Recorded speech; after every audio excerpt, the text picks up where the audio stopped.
Muy buenos días, queridos hermanos y amigos, que el Señor les bendiga. Querer decirte que este es el día que el Señor ha preparado para tu vida.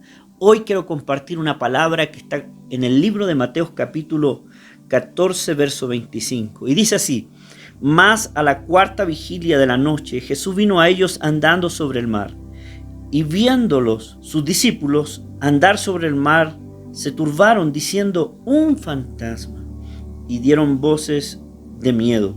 Pero enseguida Jesús le habló diciendo: tened ánimo, yo soy, no temáis. Entonces le respondió Pedro y dijo: Señor, si eres tú, manda que yo vaya a ti sobre las aguas. Y él dijo: ven. Y descendiendo Pedro de la barca, andaba sobre las aguas para ir a Jesús. Pero al ver el fuerte viento, tuvo miedo y comenzó a hundirse.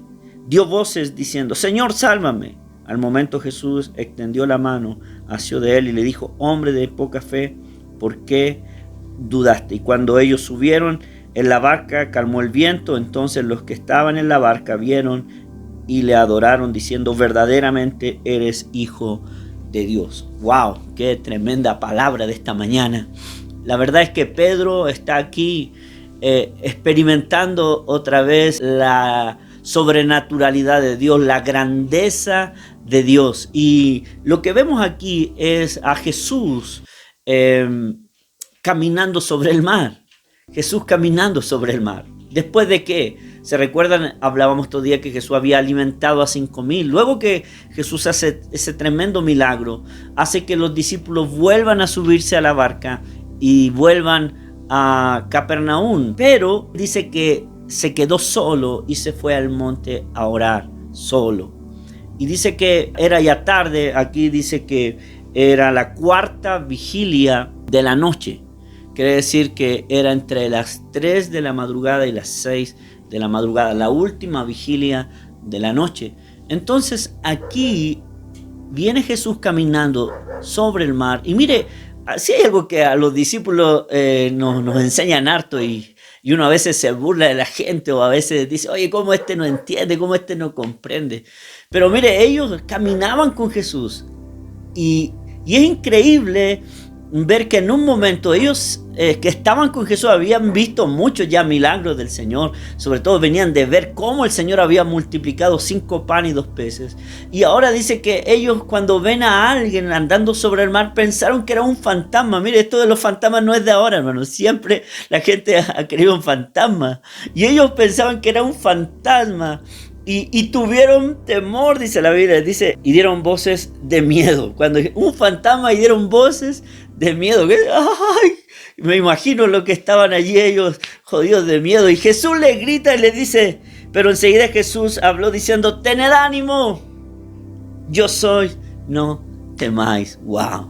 Mire qué rico es entender cómo es nuestro Dios. Cada vez que tú estás asustado, cada vez que tú sientes miedo de algo, o de alguien, o de alguna situación, el Señor te dice esta palabra, y esta palabra es para ti: no temas. No temas. El no temas lo encontramos en muchos lugares de la Biblia.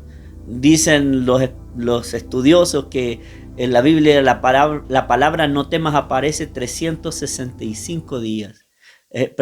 Veces. Quiere decir un no temas para cada día. No temas. No temas, le dijo Jesús: yo soy, no temas.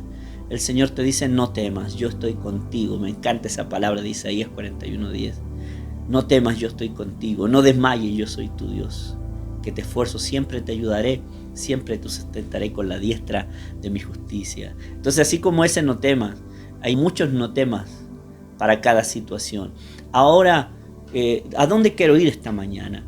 Quiero ir al punto es que de ahí Pedro se desafía y dice: Señor, si tú eres, manda que yo vaya. Y conocemos la historia. Y Jesús le dice: ven, Pedro.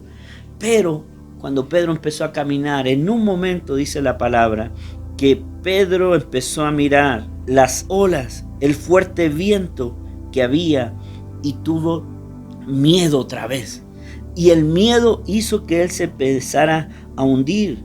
Y él empezó a decirle: Señor, sálvame. Pedro era toda una enseñanza para nosotros, porque Pedrito ahí está otra vez, bueno, este era medio sanguíneo, si eres tú, manda que yo voy, siempre Pedro así, pero de repente salía trasquilado, ¿cierto? Y aquí lo vemos una vez más, pero aquí hay una enseñanza. Dice que Pedro dejó de mirar al Señor y empezó a mirar las circunstancias, empezó a mirar a su alrededor, el viento, las olas, y mire, y otra vez tuvo temor. Por eso el temor siempre te va a hacer naufragar, el temor siempre te va a hacer hundirte. Por eso tú tienes que aprender a echar fuera el temor, y yo reprendo el temor de muchos de ustedes, sobre todo estos días difíciles de pandemia.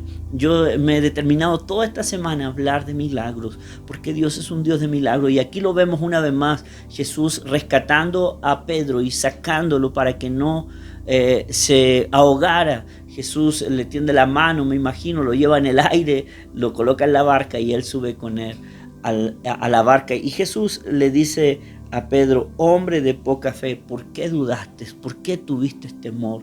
Dios te dice que no tienes que dudar, no tienes que tener temor. La duda, el temor son las cosas que nos van a hacer fracasar, son las cosas que nos van a hacer hundir tu proyecto, hundir tu familia. Siempre somos atacados por diferentes situaciones en la vida. Los hijos de Dios sabemos que esta es una batalla, la batalla de la fe, pero día a día tienes que levantarte en fe, tienes que confiar en el Señor. Mira, Pedro, aquí el Señor le dice: ¿por qué dudaste? ¿Por qué, hombre de poca fe? Bueno, cuando ellos subieron, dice que se calmó el viento y se hizo bonanza, y dice que todos los que estaban en la barca vinieron y adoraron y dijeron: verdaderamente eres hijo de Dios. Jesús no necesitaba escuchar eso, él sabía que era el Hijo de Dios y que él tiene todo el poder. Jesús sigue salvando, Jesús sigue tendiéndonos la mano cada vez que dudamos. Jesús no va a dejar que te hunda, hermano, pero si hay algo que Jesús no quiere, es que tú tengas temor, miedo, que dudes en tu corazón. Así que reprende de tu vida todo temor, reprende de tu vida toda duda y cobra ánimo y ten fe que el Señor te va a ayudar en todo. Un abrazo y un precioso día en el nombre de Jesús.